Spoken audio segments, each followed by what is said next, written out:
Juste rendez-vous des dingueries que les êtres humains ont créées, juste avec l'imagination, juste avec la pensée. C'est pourquoi je dis, nous sommes des dieux. Ça serait peut-être la vidéo la plus intéressante de ma chaîne. Je pense, parce que je vais transmettre autant de valeur, parce que je pense que je parle pas assez.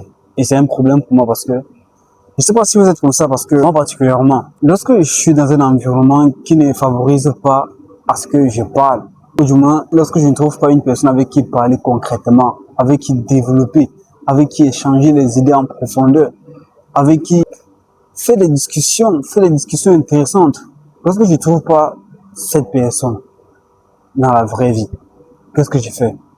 Je n'ai que moi et ma caméra. Raison pour laquelle j'ai dit, les gars, vu que je n'ai pas le temps, je vais peut-être essayer de tout transmettre dans cette vidéo-là. Je vais essayer, je vais faire du mieux que je peux. Et c'est en quelque sorte un moyen pour moi de ressasser, de dire ce que je pense, de dire ce que je vois, de dire ce qui se passe, parce que je n'ai personne avec qui parler autour de moi, avec moi. Personne ne me comprend, c'est comme si j'étais fou. Et la création de contenu, ou du moins les vidéos sur Internet, c'est exceptionnel. Et c'est l'une des choses qui m'intéresse le plus, parce que lorsque je parle devant la caméra, lorsque je m'exprime, j'ai l'impression que je suis en train d'évacuer, je suis en train de grandir même. Et je ne sais pas si vous ressentez cela.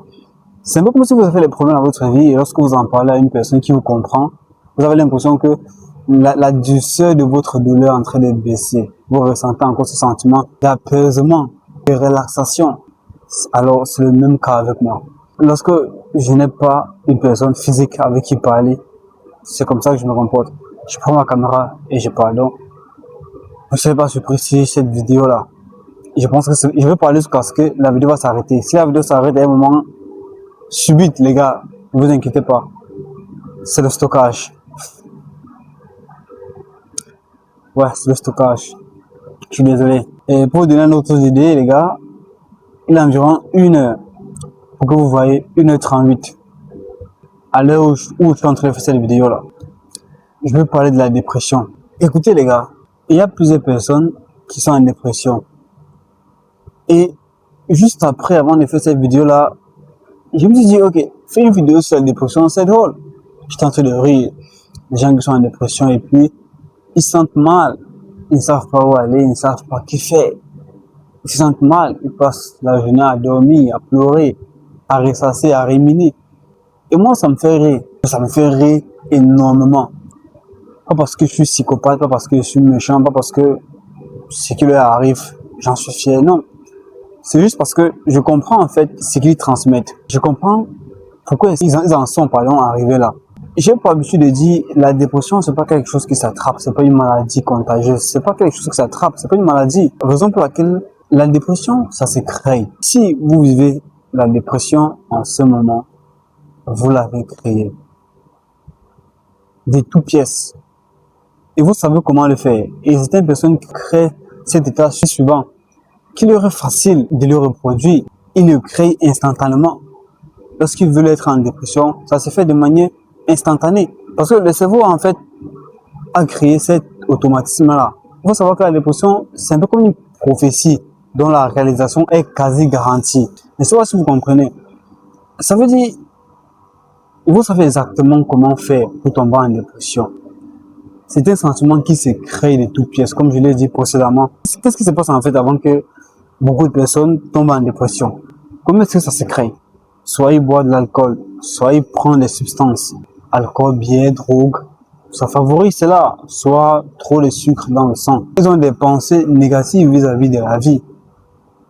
C'est toutes ces choses-là qui contribuent à l'apparition potentielle de la dépression. Tu vois? Un être humain qui ne sait pas contrôler ses émotions, contrôler son état, tout peut arriver. Cette personne est vouée à tout. Littéralement, tout peut arriver. La dépression, c'est juste un sentiment que vous n'avez pas su comment interpréter cela. Lorsque vous ne savez pas comment interpréter cela, tout ce qui arrive de votre faute. C'est de votre faute. Par exemple, pour laquelle j'ai dit, les gens qui sont en dépression, moi, j'en rigole. Je m'en marre complètement. Ça me fait rire.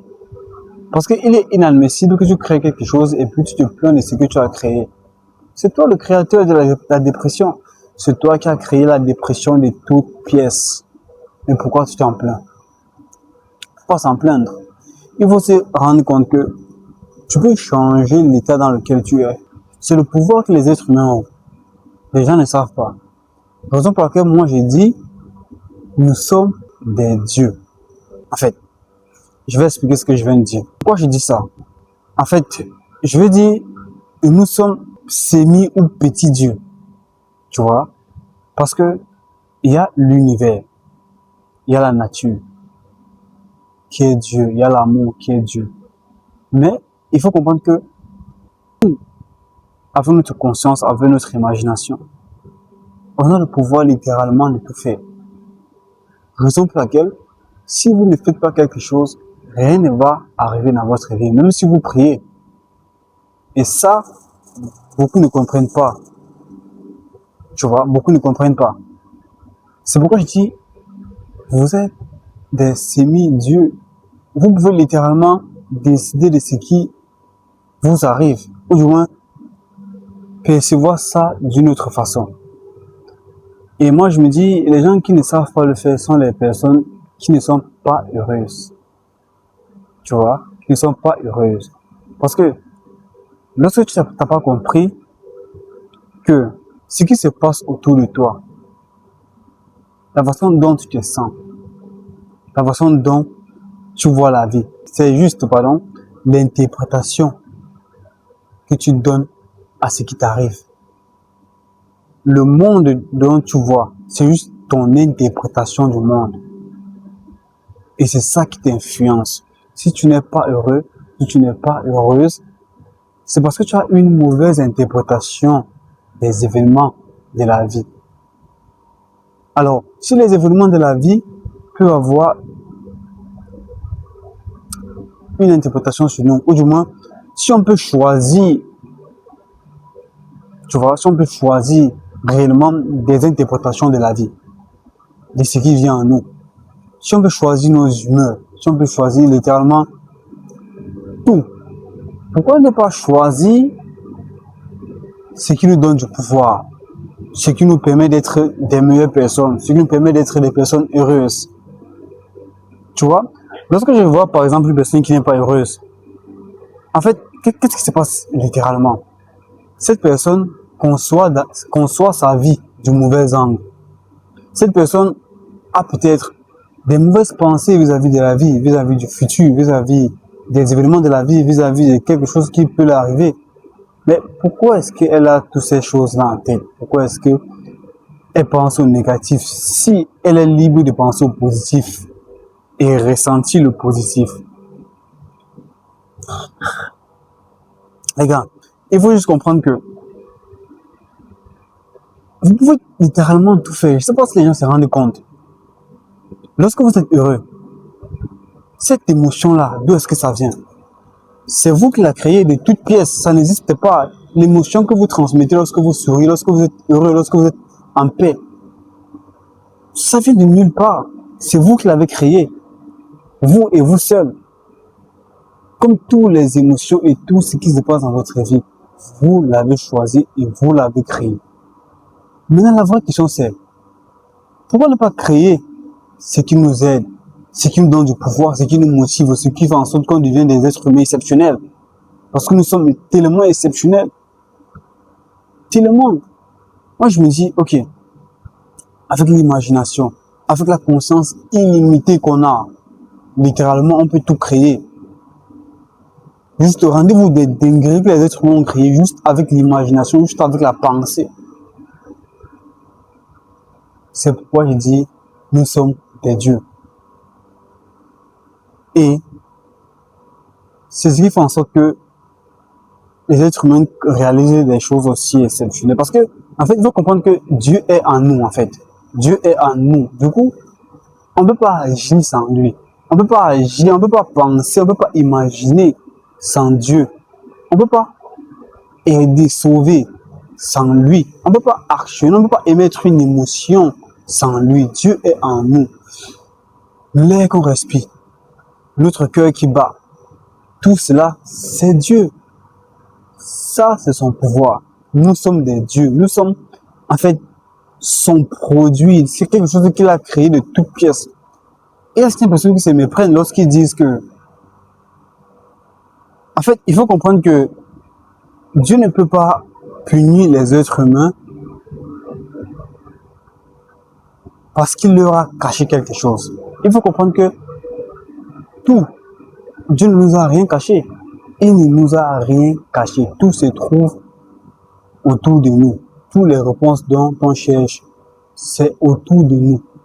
On n'a rien caché. Il n'a rien caché. Il ne peut pas cacher quelque chose et puis nous punir pour quelque chose qui nous a empêché de connaître.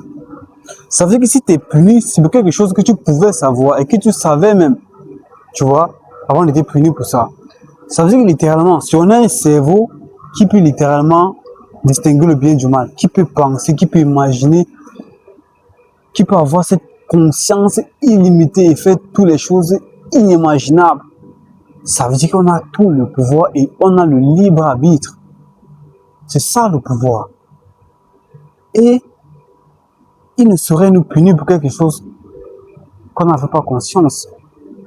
Et si on a la conscience, et si on a conscience des choses, ça veut dire qu'on a le monopole du savoir, on a le monopole de l'action. On peut littéralement tout créer, tout faire, on peut tout modifier. Ça veut dire qu'on a littéralement tout le pouvoir entre nos mains. Je ne sais pas si les gens s'en rendent compte, en fait, de ce que je suis en train de dire. C'est tellement puissant ce que je suis en train de dire. Il suffit juste de rester 2 secondes. Je me dis, ok, qu'est-ce que les êtres humains veulent? L'amour, cet état-là, il peut l'avoir. Cet état-là, ils savent comment le déclencher. Qu'est-ce qu'ils veulent? La paix, ils peuvent aussi déclencher ce sentiment de paix en eux. L'argent, ils peuvent en chercher, ils peuvent en créer. Quoi? L'être humain, littéralement, peut tout faire. Avec l'imagination, avec la pensée, les gens ont créé des engins, des outils qui permettent aux êtres humains de se déplacer, aller dans une autre planète. Je ne sais pas si vous vous en rendez compte. En fait, le problème, c'est que il y a beaucoup de personnes qui minimisent, en fait, le fait de quitter sur Terre et partir vivre dans l'espace, vivre dans l'air. Ils se disent, ah, mais ok, ils ont créé une machine et puis ils ont calculé l'air, le temps, ils vivent dans l'espace, ils vivent dans l'air. The fuck? C'est bien plus puissant que ça, les gars. Il faut comprendre que les choses ne sont pas toujours... Il y a des choses parfois qu'on ne peut pas expliquer, tu vois. Les êtres humains font, ils ne peuvent pas expliquer. Mais, ils prennent des mots, ils essaient d'expliquer pour donner un sens à ce qu'ils ne peuvent pas expliquer. Sinon, c'est beaucoup trop grand pour eux. Parfois, ils réalisent des choses, ils ne se rendent pas compte. C'est quand ils l'ont déjà réalisé qu'ils disent, ok, je suis aussi puissant que ça. Ils essaient de trouver un nom à ça. Sinon, il y a le Dieu là en nous qui nous dirige, qui nous voit, qui actionne à notre place. Ou du moins, il est en nous, on actionne ensemble. Que vous le vouliez ou non, on a le libre arbitre. Si on n'avait pas le libre arbitre, notre conscience devait être limitée. Tu vois? Certainement, c'est limité. Et si c'est limité, ce qu'on ne pourrait jamais voir, ou du moins nous punir pour quelque chose qu'on ne peut pas imaginer, qu'on ne peut pas savoir parce que nous sommes limités. Ça veut dire qu'avec le peu de conscience, avec le peu de trucs qu'on a, on ne peut pas en fait nous punir pour ça, tu vois. Ça serait illogique. Déjà, il faut comprendre que nous sommes le produit de l'univers. Nous sommes le produit de tout ce qui... En fait, c'est beaucoup trop grand, les gars. C'est beaucoup trop. Et il y a beaucoup de personnes qui ne peuvent pas s'y rendre compte. Parce qu'en fait, lorsque tu te places là, 2 secondes, tu commences à réfléchir. tu te rends juste compte que, en fait, les choses sont bien plus compliquées que cela. Bien plus compliquées. Il y a dernièrement, j'ai vu une vidéo sur TikTok et ça disait que c'est quoi la probabilité pour que vous êtes là? C'était quoi les probabilités que vous naissiez? Tu vois? C'était quoi les probabilités? Et les probabilités que vous mourrez?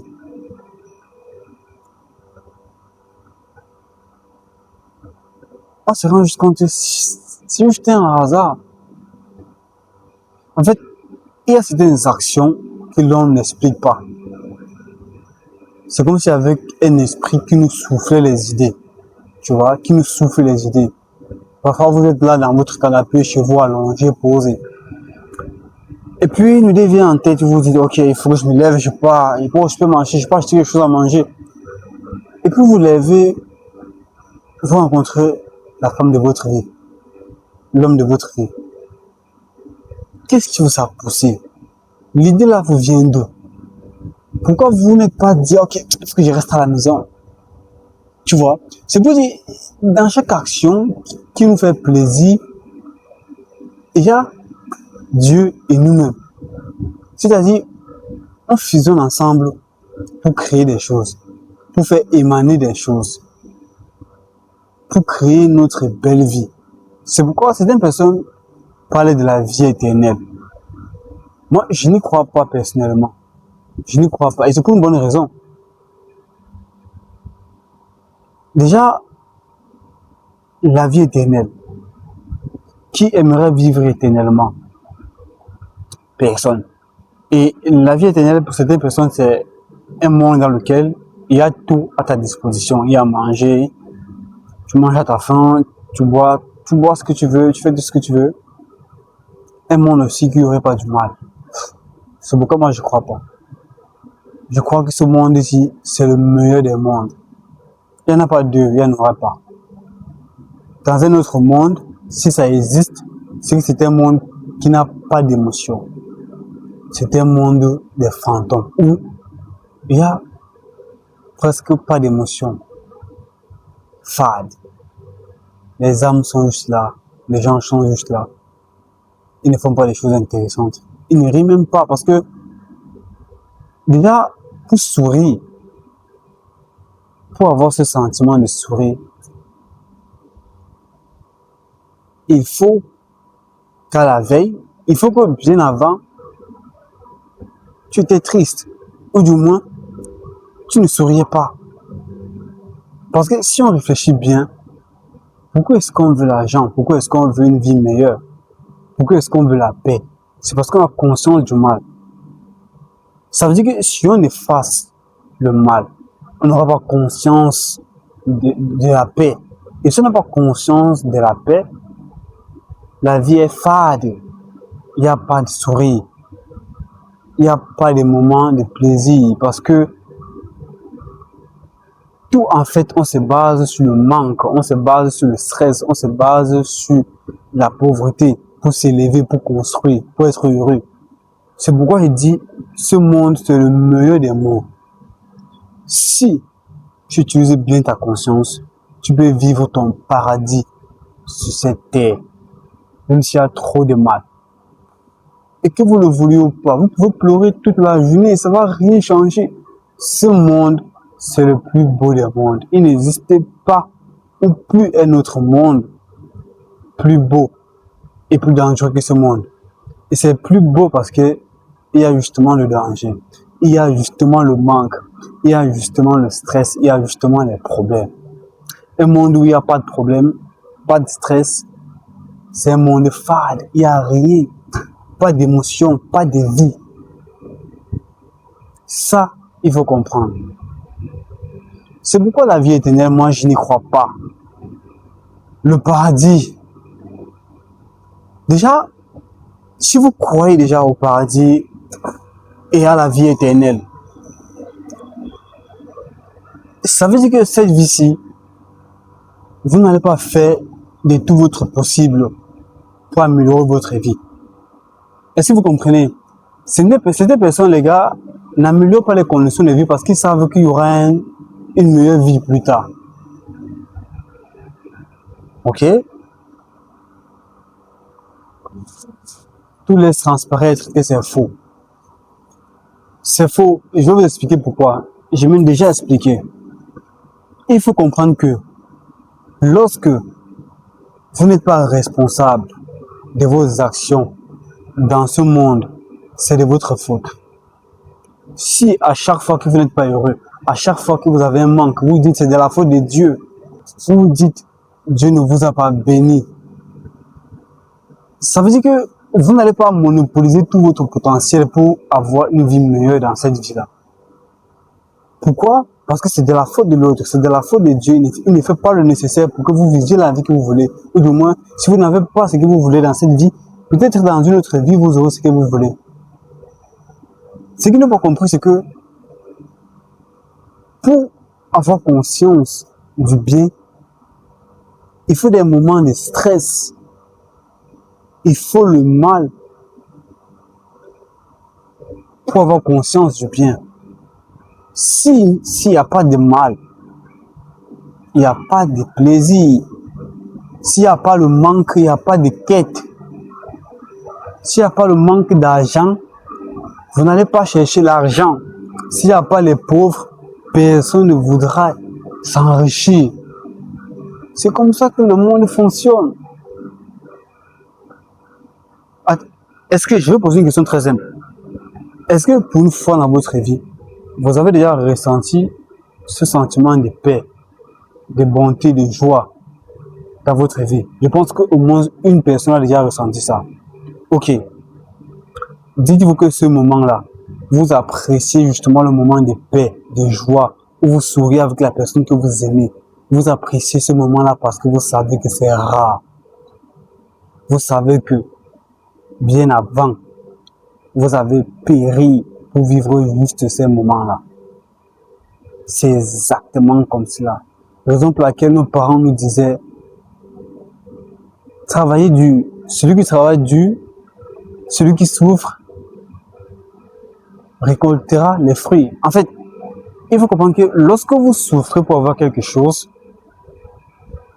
cette chose a une valeur. La valeur de cette chose-là, c'est dû à votre souffrance. C'est-à-dire, lorsque vous ne souffrez pas pour avoir quelque chose, vous ne pouvez pas le garder, vous ne savez pas comment le garder, ça n'a aucune valeur. Raison pour laquelle lorsque, je prends l'exemple seulement, sur Internet, on vend des formations, il y a beaucoup de personnes qui vendent des formations. Lorsqu'on vous offre une formation gratuite, qu'est-ce qui se passe? Vous n'accordez pas une valeur à cette formation. Par contre, lorsque vous dépensez tout votre argent pour acheter une formation, qu'est-ce qui se passe? Vous savourez cette formation avec saveur. Chaque parole, chaque phrase, vous la savourez. C'est exactement comme ça que le monde fonctionne. Beaucoup ne l'ont pas compris. Beaucoup pensent que ils vont vivre juste dans un monde où ils vont sourire, où il n'y aura pas de mal. Le mal fait partie du jeu. Dieu a donné la conscience à l'être humain. Les premiers hommes sur terre en ont pris cette conscience et fait travailler les autres êtres humains. Et c'est ce qu'on appelle le système. Ils ont créé un système depuis la base. Nous sommes venus, nous avons vu le système. Tu vois? Et ce qui se passe, c'est que le système, le monde dans lequel on vit, c'est juste un jeu. C'est un jeu que Dieu avait prévenu. Dieu savait que ça allait arriver parce qu'il avait donné la conscience à l'être humain. C'est des personnes qui vont dire que je mens. Je vais vous prouver que je dis la vérité parce que si vous dites que je mens, ça veut dire que vous sous-estimez ce que Dieu est capable de faire. Pourtant, on sait tous que rien n'est impossible à Dieu. Il voit tout, il connaît tout. Même avant que les choses n'arrivent, il savait. Nous sommes d'accord, ok? Ça veut dire que ce monde-ci, il connaît le début, il connaît la fin, ok? Le système que les êtres humains ont créé, il connaît. Il savait que ça allait exactement se produire comme cela. Ça veut dire que vous, avec votre conscience, avec votre imagination illimitée, votre pouvoir illimité que vous avez, le monde ici devient comme un jeu. Ça devient comme un jeu. Et si vous ne savez pas jouer et vous périssez, vous êtes juste un mauvais joueur qui a péri. Parce que littéralement, Dieu vous a donné la capacité de penser, tous les pouvoirs nécessaires pour agir. Si vous n'agissez pas, vous périssez. Vous êtes juste un joueur qui a péri et puis c'est tout. Et puis c'est tout. Vous n'allez pas peut-être croire, beaucoup ne vont pas croire ce que je suis en train de dire. Mais il y a un argument qui est bien plus tranchant que j'ai transmis. C'est le fait que Dieu en avait conscience du déroulement du monde. Du déroulement du monde. Il savait que ce monde allait être comme ça. Et comme il savait, il a qualifié les êtres humains avec une capacité illimitée. Ça veut dire que littéralement, avec ce monde-ci, beaucoup sont en train de tomber en dépression, sont en train de périr, sont en train de pleurer, sont en train de crier. Certaines personnes se tuent même. Il vous a donné une conscience illimitée. En fait, ça vous permet littéralement de tout diriger, de vous adapter, de vous perfectionner. Il faut comprendre que le pouvoir illimité que Dieu vous a donné, c'est tellement puissant que si vous l'utilisez juste un peu, vous vous en sortez dans toutes les situations. L'être humain est adaptable. Raison pour laquelle vous découvrez certains nouveaux pouvoirs, de vos talents lorsque vous êtes en danger. C'est là où vous dites, oh, donc je pouvais le faire, donc c'était possible que je le fasse. Vous étonnez, vous ne savez pas que ça, c'est l'une des petites choses que vous pouviez réellement faire. Vous vous en savez capable, vous pouvez le faire. Nous, on peut tous construire, on peut s'adapter littéralement. Nous sommes des êtres humains exceptionnels, il y a Dieu en nous. La conscience qu'on a, c'est magique. Il n'y a pas un autre être humain sur Terre qui peut le faire. Ou du moins, il n'y a pas un autre être vivant qui peut le faire. Pour dire, à part les êtres humains, personne d'autre ne peut avoir ce talent. La raison pour laquelle on domine, c'est pas pour rien on domine la chaîne. Tous les êtres sur la planète, on domine. Parce qu'on a un truc en plus. L'adaptation, le pouvoir, la créativité. On a quelque chose qui nous met devant. On a cette énergie, on a cette puissance-là. On a un sixième sens, on a quelque chose en plus. On a tout simplement Dieu en nous. Ce qui fait que lorsque on n'a pas parfois les solutions, si on réfléchit bien, c'est comme s'il y avait une autre personne qui nous soufflait l'idée derrière la tête. Et c'est ça le véritable pouvoir des êtres humains. Vous pouvez changer votre situation. Vous pouvez changer la situation dans laquelle vous êtes. De toutes pièces. Il y a une phrase que j'aime bien dire, je vais terminer cette vidéo aussi avec. Si vous croyez que vous n'êtes pas capable de faire quelque chose, vous avez raison. Et même si vous avez tort, réfléchissez à propos. Merci.